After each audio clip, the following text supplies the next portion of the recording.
Abonnez-vous gratuitement sur votre chaîne YouTube congodialogue.com. Abonnez-vous gratuitement sur votre chaîne YouTube congodialogue.com. Avec Martin Luther King, Pasteur Mukuna. Tozo banda tournée à vérité. Tiela Mwanda, Boma, Matadi Mbushimai, Kananga. Alobi, pona ba combattant averti. Oye ba yebi ko sensibiliser. Tolobi boye, ba machine essaye. Ya recensement. Il faut to kendenare. Recensement. Il faut to yeba nani aza congolais qui n'est pas congolais. Vrai ou faux? Vrai. Il faut pas changer loi électorale. Toboyi Rosar Malonda. Toboye, il faut bâtir la biso moutoua à la dignité. Nayango, nous devons tirer attention avec les noms qui commencent par R. R, Rou, Rwenzori, Kilimanjaro, Wakapuba, Rou.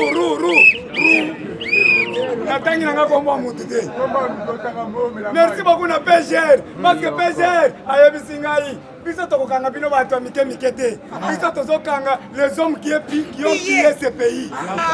Bête la PGR maboko. Bah ouais batana ba dossier ba 57 millions, il y a ba 100 millions, il y a ba 700 millions. Ne ba tozala bango be. Alors Gilles a dénoncé. Gilles a ma bête, mais Gilles a dénoncé. Les choses vraies. Si vous voulez qu'il a dénoncé, type Moko 05 bar 2. Le loup a kangi, lieutenant Badouata Moko. Il y a dit ça qui se lit dans ton Tshisekedi Lomoko Antombolo. Bengala biso chikata bakende na mbata na bandal tipu wana letra wana zolo make azo yeba mukonza mboka te mukonza mboka na yebite aza civil na leli na lobi mkontombolo bachaye maboko boyo ki histoire te babengi bachaye maboko ngana zolo babiloko bazo yebisa ngai ziboyo ki na barumbu awa bakangi bakuluna sérieusement na bandel bakangi sérieusement il faut to dénoncer na zandu wawa bakena bango na butu balobi jila leli na za nzambe solo awana barumbu bakuluna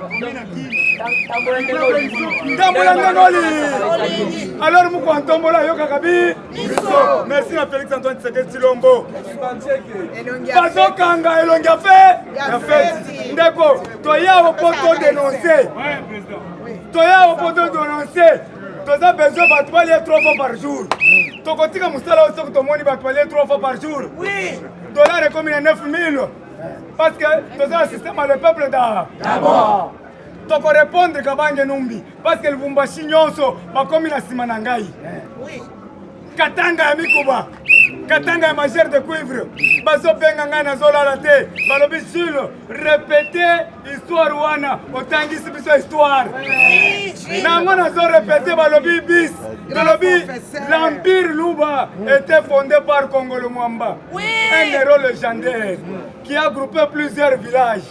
Congolo Mwamba avait 3 enfants, 2 garçons et une fille Louenji. Par la méchanceté des garçons, on a donné le pouvoir à Louenji.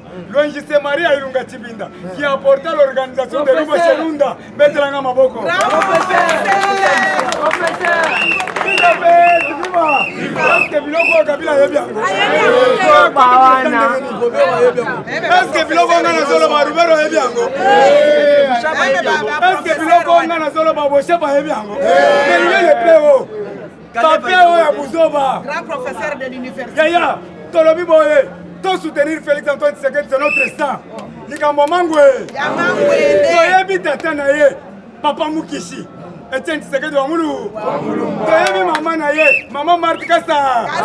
Toyebi grand frère na ye Roger. Makofi Mando. Ceinture noire. Toyebi epana bango. Bakola na Nzombo. Sikoyo. Hippolyte Kanambe. Mwana Marceline. Yo yebi Marceline. Kanambe yo yebi Kanambe. Soka basabarwa. Ndeko. Kaka bako chamu sapi na moto. Soka kaka Kabila cheka boy. Rwandais. Allez. Kanga bisaka. Robert Okanga Bisaka. Naloba. Machine essayée électrique.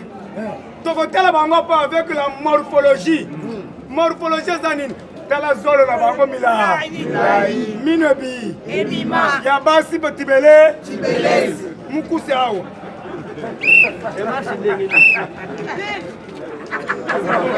Lumbe. Mwete. Oye Goya. Yaya. Yo somoni mobali Tibele soko emoni nde mwana yeba keza Rwandais. Nazaki na divertir nanga kuna na bandal. Basache akosimba boy. Biloko ebele bapute banini. Ezokitisa mai ya pio. Bato banabi kotala na divertir na Chine. Quelle veste, hein? Mais lelo, a comme on a saché à mouké, on a saché on a changé couleur, on a peine à comme on a saché à mounen. Fatime, Fatime état de droit, Fatime mon ayawe, alléluia. Amen. N'est pas automatique à pouvoir oyo, si mon collègue m'a dit à côté nini. Donc on la remise et reprise avec Jésus-Christ de Nazareth. Oui. Oyo azolo baké, Kabila kontonga na pouvoir, vous vous trompez. Kabila a tweeté. Félix Antoine Tshisekedi, Chilombo. Il faut calmer Gilles.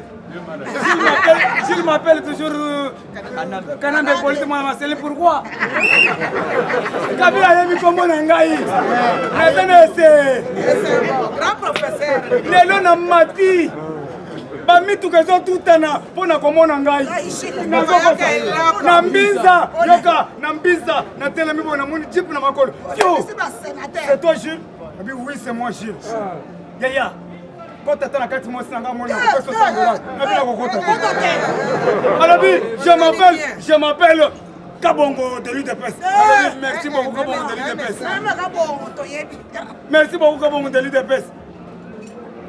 Awo zo flatenga na zo stand na kutana jeep era ko koma na lupango na yo ofongola mbwa mune aliangai lumbe mwete kwa koya ndeko to misala nazo ko sabinote na misali na misali ya ko sakanate TV5 Le Monde bazolanda ngai Vatican papa zo benga ngai alobi Gilles kolele lisusuté nazo ya kozwa chole na mbongo bete maboko viva ok merci na IDPS viva IDPS viva IDPS viva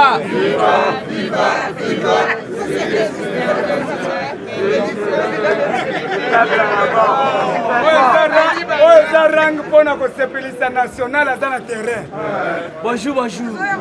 En tout cas, ça la paix congolais, tout c'est en désordre, beauté. Puisque na tongo, il faut tout se payer. Fatime, Chilo Boubin, Moma Iben, Yaya diplomatie est commis, donc est commis Moukoua. Donc diplomatie, c'est qu'on sort à politique dans minute. Bango ba commis ko comprendre mon bouquet. Puisque bato belé bazala ikocha ba biloko na matoi. Abandi bien surtout bolandi auto bengi Zoé Kanambe. Zoé Kanambe alakisi vena pena que non makambo to lo bakato za kana raison. Voilà. Que Kanambe po abotama, il faut ne pas saloba qu'il faut kokisa auto bengi verset à Biblia. Oh Jésus a ebisaki Nicodème qu'il faut botama mbala ya miba. Yango no moni auto bengi Zoé lobi alobi c'est tout à fait impossible pour na bao bazako croire que auto bengi ya nanga Kanambe a besoin na pouvoir puisque toi ça bino famille on est à 3 personnes. Bazara ka 3 personnes, yango na bazo banga recensement. Président Gila Oucho Bogala bino flash hour. Mais oui, c'est correct, il s'appelle Joseph Kabengele. Il est là avec l'équipe des experts. Pour na auto bengi recensement Fatibe. Yango na mona bazo banga. Bakotu na yo bakoko na yo bazawa. Bande kono mususu bazawa. Kaka Jeannette na auto bengi Zoé, famille à 3 personnes. Donc bosaba auto bengi ba Rwandais. Yaya, nana message à ba Tanzania balobi toza ko remercier Joseph Kanambe Hippolyte. Pourquoi auti ko tongela bango mama na immeuble. À part na immeuble a tongeli bango ba école, a tongeli bango ba bar, yango no moni message a. Ba boakeli message balobi toza ko remercier. kasi mpona bao babandaki kolobaka Kanambe aza congolais ozomona te ke eza honte jour wana nayebisaki bino wana bagrand bacombattant na ndenge apoto akosakana te lokola neti bacour de grand badeker dikembers baroger luma donc baza ebele balobi nini balobi mutu wana bacongolais bazobetela maboko baza oyeba ye te yaya faci très en colère est ce que boyebi ke babenganaki Kanambe na palais wana bazoloba te mede ekoloba te nasi nayebisa bino sans forme nde ekoloba yango nomoni TV5 akomi déjà moko asi biloko na sa forme yango no comprendre que no Kabila babenganaki ye aye na badeba ya baliste ya ba 44 personnes et pas mokonzi ya mboka de place wana nayebisaki bino Faci atali alobi keba na yo ande bientôt sera la mise en place d'un nouveau gouvernement oye na liste asusu ate yo moni te kankonda alobi nazo nommé sans négociation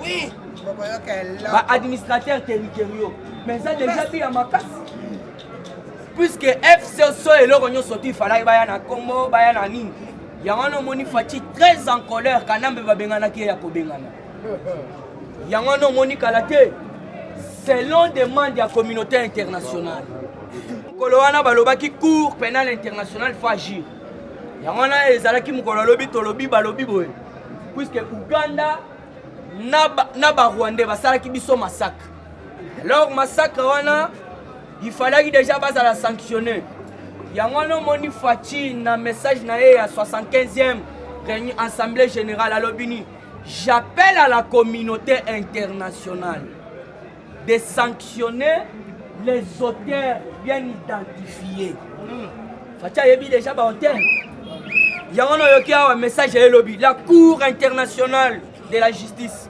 va nommer des experts pour évaluer les préjudices et dégâts subis par la RDC lors de l'occupation par l'armée ougandaise. Kampala avait déjà été condamné depuis 2005, mais les dommages et intérêts n'ont jamais fixé et payé. Cela veut dire quoi?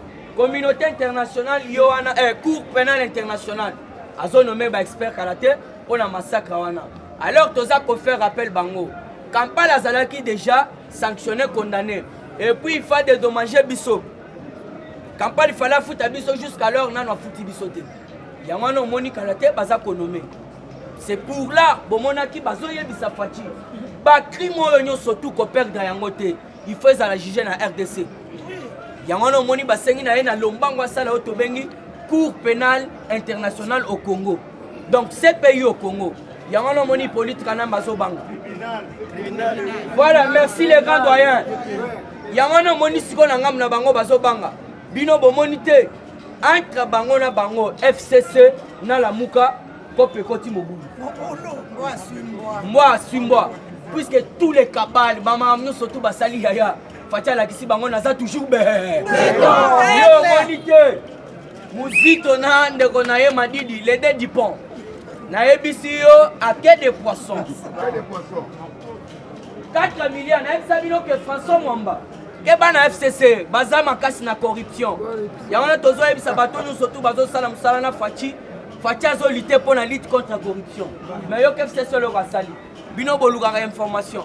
Azimon apesi François Mwamba kende. Beta cop na du pont na Martin Fayulu puisque Martin Fayulu est congolais. Martin Fayulu est congolais. Qui est ce Congolais là? Oya lobaki ke boma mulu batika nyoka. Olia yebisa biso boma Rwandais na Ugandais. Ye azo yebisa biso boma ndeko na biso. Omoni te kaza Troubadou azui 4 millions. Na maboko ya François Mwamba. Alors il faut partager, pas ça la partage équitable. Nandeko na ye otobengi Muzito. Muzito alobi en tout cas ce monsieur n'est pas courtois en matière d'argent. Alors ndenge zawana kalate divorce koti. Donc babanda ko benga na mais ça ne passe plus. Alors Zambe oya biso la la kate. C'est Raymond Chibanda. Voilà. Naza ko rectifier. Bon, eza na koloba yo yebi vitesse ezali. Boto bote. Raymond Chibanda. Naza ko bongisa place wana. Raymond Chibanda ya FCC.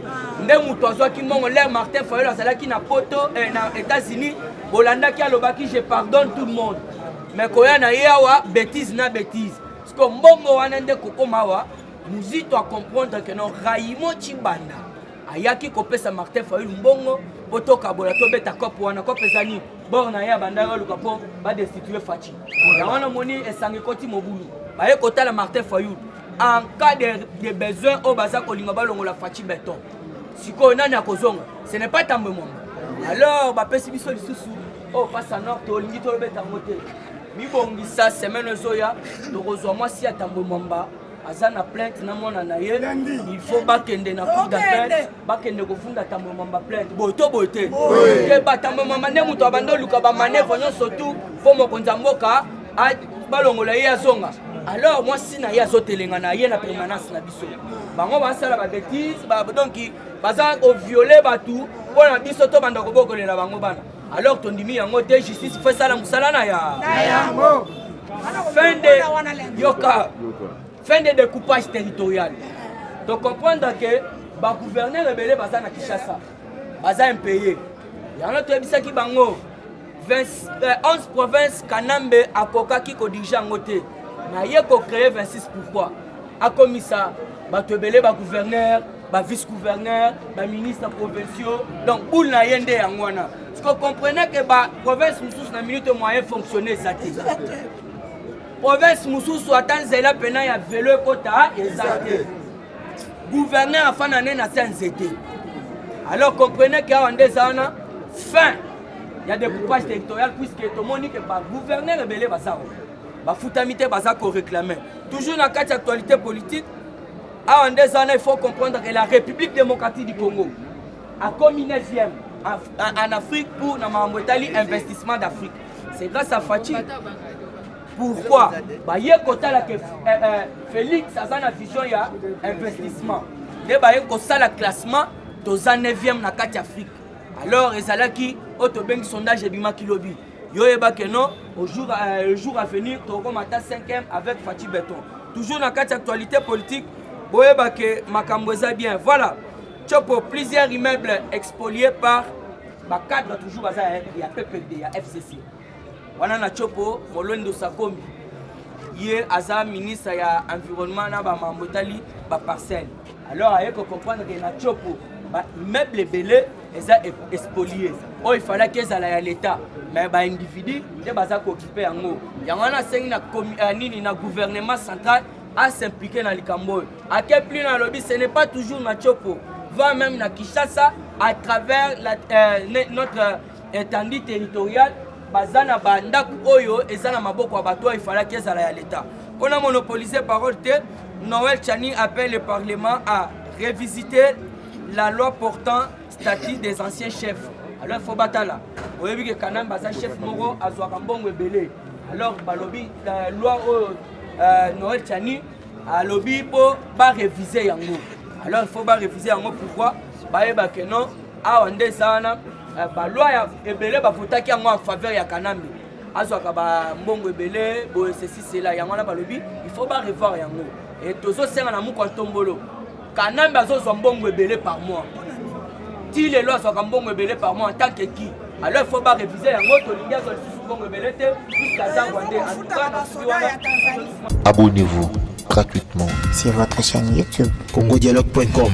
Abonnez-vous gratuitement Sur votre chaîne YouTube. congodialogue.com.